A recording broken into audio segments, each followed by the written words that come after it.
biasanya ketika menghilangkan hero tipikal seperti Zuxin, mungkinkah Kairi akan menggunakan jungle tipikal tank? Karena dengan gak ada Link, gak ada Infani, dan Hayabusa kemarin juga belum terlalu bersinar di tangan Kairi, 2 kali pick 0% win rate. Kemungkinan ini akan ada kontes ke arah Julian, dan apabila Julian diambil sebagai first pick dari Smart Omega, Kairi punya chance untuk mengkontra dengan hero-hero sustainability seperti mungkin Fradin membawakan. Oh, bisa jadi masih ada Marquis, box siapa mungkin untuk bisa mengcounter dari pergerakan tersebut, tapi nampaknya Roger terlebih dahulu yang nampaknya terlalu beresiko untuk dilepas dan tidak menarik lagi untuk Smart Omega. Tapi jumlahnya dibahas terlepas langsung menjadi prioritas pick jadi malah sangat Iya, ini yang tadi kita bahas ya. Julian tuh akan menjadi primadona sih untuk hero yang bakal diperebutkan oleh kedua belah tim. Karena lagi-lagi Andoryu dan juga Kairi keduanya user Julian yang luar biasa. Dan dengan Roger yang diambil terlebih dahulu dijawab oleh Moskov yang menjadi most pick hero juga dari teman-teman pelatih Kairi Indonesia. menarik rasanya kalau kita bicara soal bot lane, sosok Herald di SPS itu gak seprioritas itu ya sekarang. Iya, Udah turun banget loh nih pamor dari Herald itu sendiri. betul. Sekarang lebih ke arah Moskov, Roger. Karena memang kalau Moskov nggak usah dipungkiri ya, karena dia terlalu cukup kuat kalau menurut aku, punya momentum dengan Spear of Destruction-nya, Spear of Misery. Karena jarang kan untuk marksman yang punya crowd control. Dan Moskov salah satu marksman yang bisa nge-spam crowd control-nya ketika attack speed-nya sudah tinggi. Itu soal waktu aja ya, di awal dia bisa defense, tapi kalau dia udah tahu selip beluk punya power dia untuk bisa ngisi lagi kekurangan di awal, akhirnya itu masih tetap jadi boom tersendiri sebenarnya kalau bicara soal Moskov. Dan ya selanjutnya ada Idit yang nampaknya diamankan oleh teman-teman dari Smart Omega ya, balancing dari bagaimana damage yang bisa ditorehkan, defensif, apalagi ya kalau kita ngomongin Idit masih cukup fleksibel nih, entah nantinya akan ada di tangan dari Diablo, tapi kalau kita lihat gaya permainan Diablo mungkin ini akan ada di Roamer. Bukan Diablo dong. Sorry. Smart Omega, Cipi. Gak bisa move on ya, gak bisa move on Belum lagi, move on dari Happy belum Place ya. move on. Tapi ya kalau kita bahas Idit, dari ini ya Ryota. iya, Idit di hari kemarin juga selalu menjadi pilihan hero yang sangat-sangat baik selain dari Iya, Harisla. betul. Entah sebagai XP atau sebagai roam, karena Idit memiliki chance untuk menjadi hero bait. Dia punya ultimate untuk membalikan keadaan dengan Flamawatnya, tapi terlihat ada salah satu hero yang kita nantikan dari Kiboy, Chow, diambil. Wah, ini cowoknya Kibo untuk pegelaran Snapdragon Pro Series sih bersinar banget ya, power dia, timing dia untuk membuka Dwarf Dragon sih ya, kristal dari Kiboy yang bakal kita nantikan nih. Karena klik banget sebenarnya dengan adanya power, apalagi Julian Pick ya, definisi dari damage yang bisa dihasilkan itu sometimes bisa membuat teman-teman dari tim lawan itu sulit banget untuk menangkap kita bagaimana kalkulasi Kiboy sebagai opener gitu. Iya, kemarin jujur cowoknya luar biasa sih. Bener-bener sebagus itu untuk timingnya. Dan sekarang sebenarnya membuka Chow di pick ketiga. Menurut aku itu adalah strategi dari Fnatic Onyx agar Smart Omega nggak pakai Hayabusa nih. Karena Hayabusa masih available, assassin lainnya seperti Nolan pun masih ada untuk Andoryu. Karena Andoryu adalah tipikal user assassin sebagai jungle. Dan ya ini akan dibuktikan karena Smart Omega juga menghilangkan Ruby. Bayangkan, Chow diambil, Ruby-nya nggak ada. Memang condong ke arah assassin yang akan diambil oleh Andoryu. Iya sih. Nah, Hayabusa di band kan jadi. Bau-bau hero-hero assassin yang bisa bermunculan untuk head dengan Kairi ini yang nampaknya terdengar dari dan dilihat oleh Coach Siap ya. That's why ada arahan dari balancing hero roamer perspektif mereka, Idit mungkin ada di tangan dari sisi Ryota. Lain berarti saat kita terakhir yang ditutup oleh Smart Omega yang belum terlihat sebenarnya power dari XP berarti ya. Iya. Masih ada Rizla, masih banyak opsi yang bisa ditutup, bahkan dengan Yuzong pun bisa jadi pilihan kan? Harusnya bisa ya, cuman kalau Yuzong berarti Fnatic Onyx masih membutuhkan hero front lane. Karena dengan Chow yang diambil, Chow bukan tipikal yang bisa nahan damage, dia lebih prefer untuk cari ambush kan, cari untuk gimana caranya bisa dapetin lini belakang. Kayaknya ini butuh badan sih. Harisla kayaknya oke sih untuk diambil untuk Lutfi. Tapi karena Sans yang ternyata menjadi pilihan gaming, dan Sans langsung menjawab dengan adanya satu hero full. Sisinya ini nggak annoying banget sih, apalagi kalau kita bicara soal effect dan juga dia punya summon limit juga ya dari Eternal Guard-nya, itu mau ngeganggu banget dari bagaimana setup di area Lord Dance-nya nggak sih? Iya betul, gak hanya setup di bagian Lord Dance, Vexana juga bisa menjadi salah satu match yang counter assassin apabila diambil oleh Smart Omega.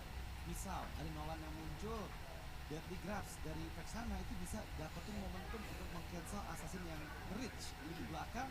Tapi ada Bane dan juga Lolita. Wow, dua pilihan hero terakhir dari Smart Omega yang cukup bagus kalau menurut aku. Bane dengan sekarang adjustment yang baru ke arah Bane, memiliki burst damage yang lebih besar dari Crab Claw Cannon-nya, deadly catch-nya lebih mematikan, dan jangan lupakan Lolita. Semua projectile yang dikeluarkan itu bisa dikembalikan, entah itu dari Moskov, dari Julian, ataupun dari Vexana. Jadi apapun projectile yang dikeluarkan sama Fnatic Onyx harus berhati-hati timingnya, gak boleh sembarangan kepada. Ada feedback yang nantinya bisa menjadi persaingan ya untuk teman-teman dari Fnatic Onyx, dan mereka juga bakal dipilih hero terakhir dari teman-teman Smart Omega untuk nantinya bagaimana mereka retaliate power assassin juga yang dibawa oleh Fnatic Onyx dan dari Julian Pick. Tapi satu hero terakhir, Lapu-Lapu, menjadi pilihan dari Luffy untuk menjadi satu hero opener juga nggak sih? Dengan adanya dia punya Brush Fighter nantinya untuk backline oriented dari teman-teman Smart Omega. Dan ini menarik banget karena aku jujur udah lama gak ngeliat Lapu-Lapu dengan Luffy. Iya. Kali ini dia bawakan meskipun Fnatic Onyx nggak membawa hero front lane yang bisa membuka vision sebanyak, hanya mengandalkan Keyboy saja nanti seorang diri di bagian depan. Tapi akan seperti apa perjalanan dari Fnatic Onyx di game pertama hari ketiga ini? Match pembukaan, apakah mereka sudah persiapkan untuk memberikan yang terbaik? Karena ingat, ini adalah hari terakhir penentuan untuk siapa yang akan lanjut ke babak playoff. Wow, ini benar-benar menarik ya kalau kita lihat dari komposisi hero. Teman-teman dari Smart Omega punya power titik balance antara damage dan juga badan mereka, sedangkan high risk high return pastinya untuk teman-teman dari Fnatic Onyx terkait bagaimana mereka bisa memaintain power hero yang sudah mereka miliki untuk bisa memenangkan pertandingan di game yang pertama. Dan ini dia untuk line up down kita. Let's go to the line of down. Game pertama, match pertama hari ketiga Snapdragon Pro Series Smart Omega Philippines versus Fnatic Onyx Indonesia. First of all, kita bakalan lihat fokus dari kedua belah jungler mengarah ke area orange dan purple ya. Ada perbedaan yang signifikan. Tapi kalau kita bicara soal kemampuan, ada dua trio untuk pemain dari tim Smart Omega. Dan menarik rasanya kalau kita lihat juga dari bagaimana cara memperatakan damage ya dari Master Alphas yang Swift yang dia bawa. Dan ya, sejauh ini belum ada skirmish, tapi jauh dari top lane, makanya agak sedikit kewalahan ketika dihadapin 1v2 situation dari sini. Iya, masalahnya Kyrie dengan Julian, dia paham ketika level 3 nggak perlu full ambil ke arah semua creep jungle yang dia miliki. Dia mau coba ngasih dengan damage dulu. Jadi itu yang terjadi dengan Jawa yang kehilangan setengah HP-nya, mau nggak mau membuat dia nggak bisa terlalu maju. Masalahnya cewek juga mendapat gangguan dari Amorio yang sekarang sudah ada di area atas.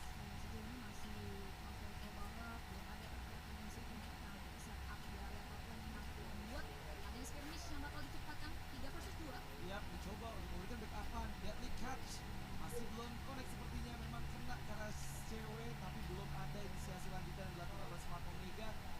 Sekarang sudah mulai masuk menuju ke arah mid kedua dan turtle setup sepertinya sudah dipersiapkan oleh Fnatic Onyx. Yang menjadi menarik adalah dengan Bane yang masih dalam keadaan cooldown dari deadly catch-nya, apakah bisa nih untuk setup juga di turtle pertama? Ya, ini yang menjadi tanda tanya. Sejauh ini masih berfokus terlebih dahulu terhadap pengambilan orange dan juga monster jungle, sedangkan Fnatic Onyx yang lebih dulu melakukan setup di area turtle ya, disusul dengan Renaissance dan juga setup dari Keyboy. Ini nampaknya mempersulit Smart Omega untuk kasih follow up sih, sehingga tidak ada kontestasi. Clear turtle jadi keunggulan dan berita baik juga untuk teman-teman Fnatic Onyx di awal game. Jelas. Iya, itu yang tadi aku bahas karena memang dengan belum top levelnya deadly catch dengan value dan yang dari Smart Omega nggak ada yang siap juga untuk membuka pushes di turtle pertama, membuat Fnatic Onyx lebih bebas dan sekarang akan lebih menekankan pressure mereka ke bagian top lane atau gold lane dari Smart Omega. Harus sudah mulai aware karena Keyboy membuka visions dan mengetahui keberadaan dari 3 player Smart Omega di area jungle. Ini udah mulai main proaktif ya, semuanya udah sama-sama unlock skill. Ada terpantau depth level antara dua belah jungler dari Yakibo. Mereka sudah mulai coba untuk cari celah. Dan Caknu nampaknya mendapatkan informasi nih, bahaya banget. Wah, masalahnya sekarang Mendes yang connect karena 4 player dari Fnatic Onyx. Deadly Catch dikeluarkan, hanya berhasil memukul mundur saja di sisi belakang. Lihat Ludwig, first blood diamankan, bahkan member kedua dipanis. Ryota juga hilang di tangan Kyrie. Oh, satu buah penginisiasi yang bagus sekali, tapi nampaknya kayak gitu. Joe JWM, where are you running? Tetap dikejar Legend Pouch-nya, nggak bisa menjadi penyelamat untuk nyawa dari sang Gold Legend Smart Omega. Tiga member langsung ditarik oleh Fnatic Onyx dan sang landak benar-benar memberikan efek kejut di menit ketiga. Oke, terus buat yang diinginkan Smart Omega justru berujung dari malapetaka yang bisa dimaksimalkan oleh Fnatic Onyx. Bagaimana tadi yang research yang sudah dikeluarkan Smart Omega ya, dimaksimalkan dengan sangat baik ya untuk masalah Fnatic Onyx. That's why dari pola penyelidikan, Luffy datang dari area belakangnya yang memberikan input besar 3 pemain hilang untuk nothing. Ditambah lagi disusul dengan objektif Carter, ini membuat perekonomian dari Fnatic Onyx justru jauh lebih stabil dan sering jauh ke area lebih memungkinkan dibandingkan Smart Omega. Dan ini belum akan dikonsisten untuk menikmat masih banyak faktor juga dari Gold Leader mungkin ini dari Smart Onyx. Iya, ini aku bikin penasaran bro. Itu yang pertama dari Android, dia kalah sekali pisah.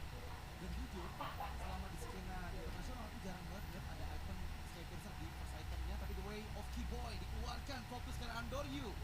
Belum berhasil selamat, dipanis balik satu member yaitu Sans, dihilangkan nyawanya. Kairi mencoba untuk escape, dikejar, sempat untuk enhance sword, melarikan diri JWMK, nggak mampu selamat. Dipanis member kedua dari Fnatic Onyx, Smart Omega. Luffy pun datang dengan Bravos Fighter-nya.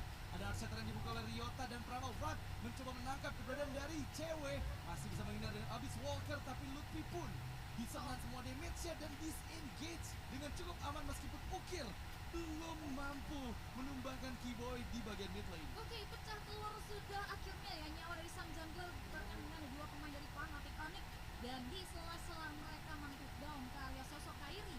Nampaknya hal tersebut dilakukan untuk memulihkan perekonomian dengan apa ya kata sesegera mungkin ini itu mereka buktikan juga sih. Dan bicara soal Skypizer, ya dulu 2 kali ke kick off, ditambah lagi kalau kita ngomongin Skypizer itu udah mulai di nerf yang dimana areanya nggak sekolah itu. Dan ini jadi kartu sendiri dari sosok Andrew yang udah kick 2 kali. Dimana nantinya mereka membutuhkan setup lebih jauh lagi terkait bagaimana pergerakan dari Fnatic Onyx ketika mereka mau coba untuk masuk mencari perputaran ya, dari hilangnya Kato dan juga kontaminasi. Iya, itu perlu aku bahas tentang Skypiercer ya. Karena item pertama dari Andoryu ini nggak akan efektif karena dia belum dapat poin kill, sementara itu Keyboy mencoba untuk recall dan ya dia masih hanya nge-trigger aja beberapa skill dari Smart Omega. Dan kalau kita bahas dari segi item sih memang terlihat item pertama yang dituju dari Kairi adalah Blood Wings, mempermudah dia untuk bisa selamat ke shield ke Jarjek. Ya, dan Joe kejuaraan ini ya Rogernya mendahulukan item defense ya lebih tepatnya dari Annabelle jadi kemarin sampai ke bonus dan juga bagaimana dia bisa bersisa event dan lihat Keyboy Wah, The Way of Keyboy kembali purify oleh JWM, tapi tuh momentum yang tepat karena sekarang mid lane outer turret dihancurkan dan juga top buff dicuri oleh Kairi, membuat perbedaan satu level semakin terasa nyata dari kedua belah jungler.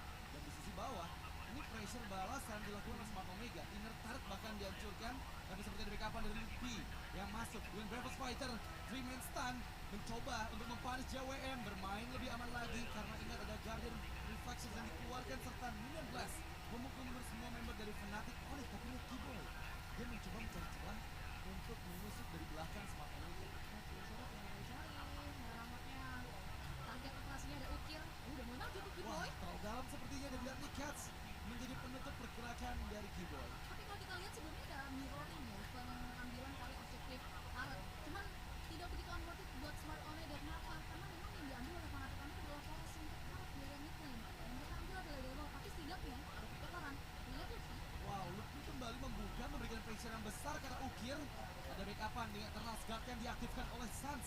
Turtle ketiga akan coba dikontes oleh kedua belah tim. Sang landak dengan ada Kairi yang bersiap juga dipaksa untuk mundur, merelakan Turtle ketiga ke tangan dari Smart Omega. Dan di sisi lain, dengan seberapa pressure-nya gagal, masalah kali ini lihat The Way of the Dragon yang connect ke arah Ryota. Dipanis oleh satu member dari Smart Omega dan Luffy bergerak ke lini belakang menangkap JWM.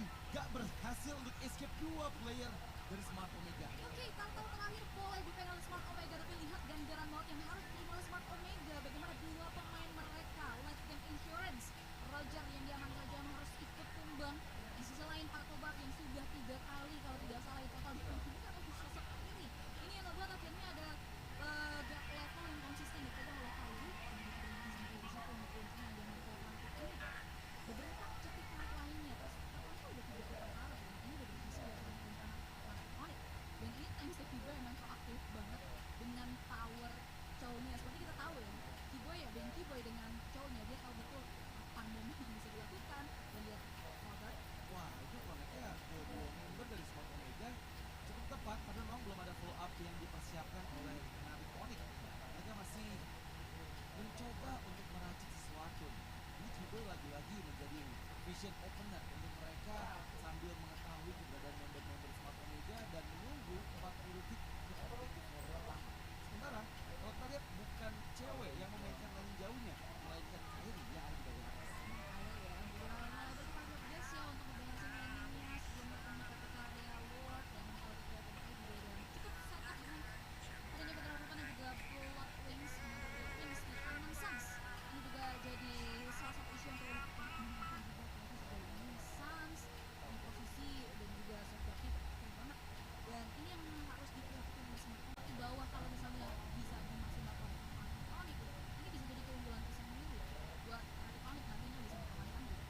mempersiapkan diri di bagian belakang. Targetnya belum terlihat. Lutfi menahan semua damage yang masuk dan flicker pun gagal. Terpanis sudah dengan trap low cannon T-Boy. The Way of Dragon. Gara Ukir masih bisa purify. Kairi mencoba mengejar tapi belum ada follow up-nya. Masalah sekarang cewek. Gak bisa diselamatkan. Tergaruk oleh seorang Roger dari JWM. Oke, nampaknya inisiasi dari Spear of Distraction, Miss Bullet yang coba untuk mengupayakan lebih kuat ke cewek berujung out. Dua pemain dari Fnatic connect down. Dan nampaknya tim fight oriented yang tadi kita bahas dipegang oleh Smart Omega bisa direalisasikan. Dua pemain sangat penting. Dan ketika mereka tahu perbedaan kuantitas yang mereka miliki, mereka langsung gas area load. Dan ini akan jadi juga ya, walaupun ini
diaktifkan, Lord gagal seperti untuk bisa menembus pertahanan dari Onyx. The Way of Keyboy menangkap member Andoryu di sana. Smart Omega dipanis, mencoba untuk mengacak-acaknya. Lutfi dengan Bravos Fighter gagal, tapi Ukir masih bisa dipertahankan. Double kill dan Kairi looking for triple kill. Chakno mampu kena selamat, sepertinya masih bisa ditangkap, tapi sangat sayangkan Spear of Misery yang mendorong Chakno, membuat dia agak sedikit ada space, dan bahkan Guardian Reflection mencoba untuk escape, dan sepertinya Chakno masih bisa diselamatkan, dikejar oleh cewek abis Walker, dan ya masih bisa bertahan. Ya, pertukaran 2 untuk 2 ya. Setup tim fight yang mau coba untuk dimaksimalkan oleh Fnatic Onyx mampu membuahkan hasil. Dan kalau tadi sekitarnya di area top lane The Wave Minion yang unggul di determine seorang cewek, mungkin bisa saja untuk menembus area limit pertahanan lebih dalam. Dan thanks to cewek juga ya, sebelum adanya join terhadap Speed of Distraction yang dia buka, dia mampu untuk menekan arah di area bottom lane yang nyaris tadi belum berhasil Omega. Justru cewek dari Fnatic Onyx yang bisa masuk ke area base tower, sehingga keunggulan tersendiri adalah dari Fnatic Onyx.